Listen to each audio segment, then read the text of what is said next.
Et puis dans un autre chapitre, retenez que le gouvernement de la République démocratique du Congo, par le truchement des ministres, des ministères, voulais-je dire, de développement, de décentralisation et ainsi que du ministère des Affaires sociales, Action humanitaire et solidarité nationale, a lancé officiellement les processus d'élaboration et de la validation du recueil des normes et standards des infrastructures et équipements collectifs productifs des entités territoriales décentralisées en République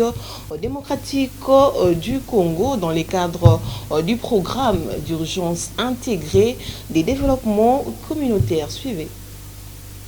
Le processus d'élaboration et de validation du recueil des normes et standards des infrastructures et équipements collectifs productifs des ETD en RDC est une étape importante prévue au niveau de l'axe 1 du PUIDC en ce qui concerne l'appui à la gouvernance communautaire et que le gouvernement est en train de réaliser en prélude de la conférence internationale des partenaires du PUIDC qui va intervenir incessamment. Pour les patrons des affaires sociales, ces recueils doivent être élaborés dans une approche largement participative et validée par la suite après avoir recueilli les informations suffisantes au niveau des administrations, structures et services publics impliqués ainsi que des provinces pour son adoption comme outil qui jouera le rôle d'indicateur et de référentiel à tout acteur socio-économique œuvrant en République démocratique du Congo en ce qui concerne la construction ou la réhabilitation des infrastructures collectives pour les développements des entités territoriales décentralisées et la participation citoyenne de la population à la base. À Modeste Moutinga d'inviter toutes les parties au conflit à faire confiance à la justice congolaise appelée